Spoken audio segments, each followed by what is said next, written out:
Hello friends, आज हम बात करेंगे effect of substituents on acidity के बारे में। लास्ट वीडियो में हमने एसिडिटी ऑफ कार्बोक्सिलिक एसिड का टॉपिक देखा था, जिसका वीडियो अपलोड हो चुका है, आप जाके देख लीजिए। ठीक है, आज हम बात करेंगे कौन कौन से फैक्टर है जो एसिडिटी पे इफेक्ट करते हैं। तो मोस्ट कॉमन जो फैक्टर है जो एसिडिटी पे इफेक्ट करता है वो है इंडक्टिव इफेक्ट। ठीक है, इंडक्टिव इफेक्ट में दो चीज़ आएगी, plus I effect and minus I effect. ठीक है, प्लस आई जो इफेक्ट है उसे हम बोलेंगे पॉजिटिव इंडक्टिव इफेक्ट, और माइनस आई जो है उसमें हम बोलेंगे नेगेटिव इंडक्टिव इफेक्ट।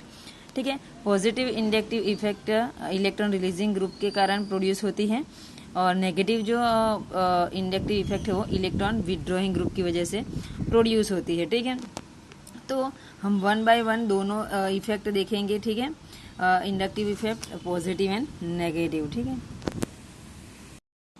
पहला हम देखेंगे इलेक्ट्रॉन रिलीजिंग ग्रुप। ठीक है, जो एसिडिटी पे इफेक्ट शो करता है, जिसे हम प्लस आई इफेक्ट या तो ईआरजी इफेक्ट भी बोलते हैं। ठीक है, इलेक्ट्रॉन रिलीजिंग ग्रुप को हमने शॉर्ट में ईआरजी लिखा है। ठीक है, तो जब भी कार्बोक्सिलिक आयन के पास अगर इलेक्ट्रॉन रिलीजिंग ग्रुप अटैच है तो वो क्या करता है, एसिडिटी को डिक्रीज करता है। ऐसा क्यों होता है? क्योंकि वो जो कार्बोक्सिलेट आयन जो होता है उस पे जो नेगेटिव चार्ज है उसको बढ़ाता है। ठीक है, और उसको डिस्टेबिलाईज करता है, तो इसके वजह से जो एसिडिटी है वो डिक्रीज हो जाती है। ठीक है, और ऐसे कार्बोक्सिलेट आयन पे अगर नेगेटिव चार्ज बढ़ता है, ठीक है, तो जो प्रोटॉन होगा वो इजीली लॉस नहीं हो पाएगा, उसको रिलीज होने में बहुत दिक्कत आएगी, डिफिकल्टी होगी। ठीक है, तो इसकी वजह से क्या होता है, जो एसिडिटी है वो डिक्रीज होगी, क्योंकि प्रोटॉन रिलीज इजीली नहीं होगा, उसको रिलीज होने में बहुत डिफिकल्टी होती है। ठीक है, और इलेक्ट्रॉन रिलीजिंग ग्रुप में हमारा आता है अल्काइल ग्रुप। ठीक है, तो जब भी कार्बोक्सिलेट आयन के पास अल्काइल ग्रुप अटैच होता है, जितने ज्यादा अल्काइल ग्रुप रहेंगे उतनी ही एसिडिटी डिक्रीज होगी। ठीक है, तो हम ये कह सकते हैं कि जो अल्काइल ग्रुप है वो एसिडिटी को डिक्रीज करते हैं, और अल्काइल ग्रुप में हमारे आता है इलेक्ट्रॉन रिलीजिंग ग्रुप।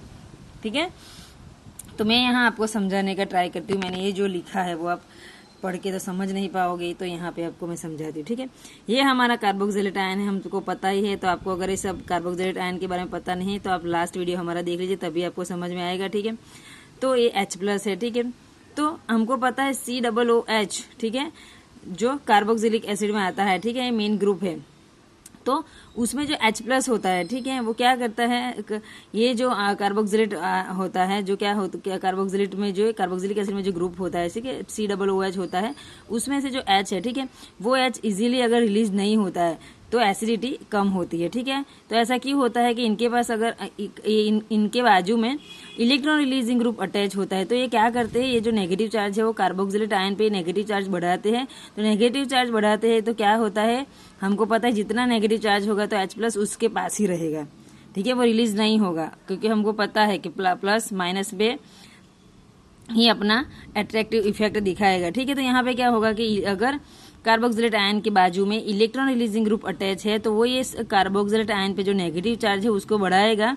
तो H+ जो है वो इसके पास, इसको जो ये अपने पास जितनी उस पे नेगेटिव चार्ज होगा वो क्या करेगा, प्लस वाले को अपने पास खींचता रहेगा। ठीक है, तो ये कार्बोक्सिलेट आयन क्या करेगा, H+ को अपने पास खींचता है, उसको रिलीज नहीं होने देता है। क्यों नहीं रिलीज होने देता, क्योंकि ये जो है उस पर नेगेटिव चार्ज बढ़ाता रहता है, इसकी वजह से।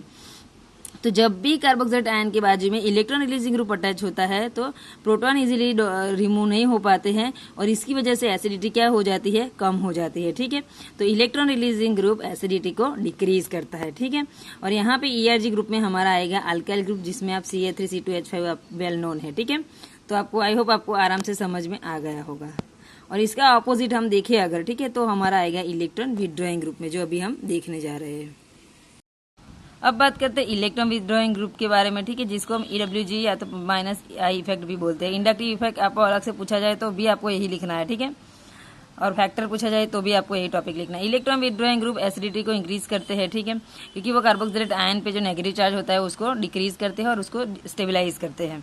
ठीक है, मैंने बोला था कि आपको एक ही ग्रुप पढ़ना है। इलेक्ट्रॉन रिलीजिंग ग्रुप आपको अगर आता है तो उसका ऑपोजिट आप इलेक्ट्रॉन विड्रॉइंग ग्रुप में लिख दोगे तो आपका टॉपिक हो जाएगा। ठीक है, क्योंकि वो क्या करता है, प्रोटॉन को रिलीज होना इजी बना देता है। तो हम ये कह सकते हैं कि इलेक्ट्रॉन विड्रॉइंग ग्रुप जो है वो एसिडिटी को बढ़ाता है। ठीक है, यहाँ पे मैं आपको समझाती हूँ।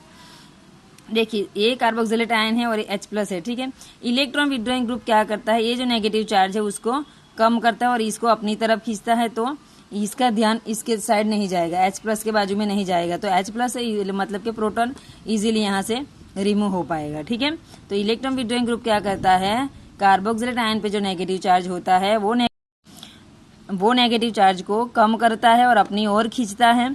तो इसका अपनी ये electron withdrawing group carboxylate ion को अपनी साइड खींचता है, तो H+ यहाँ पे फ्री रहेगा, मतलब वो इजीली यहाँ से लॉस हो पाएगा। ठीक है, इसी की वजह से एसिडिटी इंक्रीज होती है। ठीक है, अगर प्रोटॉन का लॉस होगा तभी तो एसिडिटी बढ़ेगी। ठीक है, तो यहाँ पे हम लिख सकते हैं कि EWG group increase the acidity.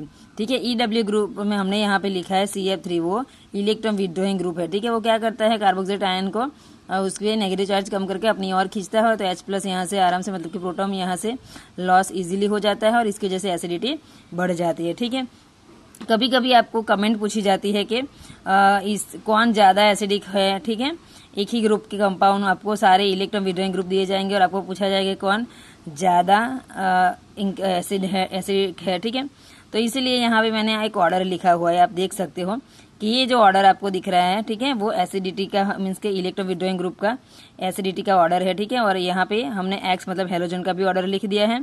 ठीक है, तो हमको एक और चीज़ भी याद रखनी है, लास्ट वीडियो में मैंने आपको बताया था कि अगर H+ इंक्रीज होगा तो आपका Ka वैल्यू इंक्रीज होगा, और अगर Ka वैल्यू इंक्रीज होगा तो आपका एसिडिक नेचर इंक्रीज होगा। ठीक है, ये तीनों चीज़ इंक्रीज होगी तो pK वैल्यू डिक्रीज होगा। ठीक है, तो अगर आपको कमेंट भी पूछी जाए तो आपको ये सब ध्यान में रखना है। ठीक है, तो यहाँ पे आई होप आपको समझ में आ गया होगा। इलेक्ट्रॉन रिलीजिंग ग्रुप जो है वो एसिडिटी को डिक्रीज करता है और इलेक्ट्रॉन विड्रॉइंग ग्रुप जो है वो एसिडिटी को बढ़ाता है, और दोनों रीजन मैंने आपको समझा दिए हैं। ठीक है, और नोट्स भी आपको मिल जाएगी।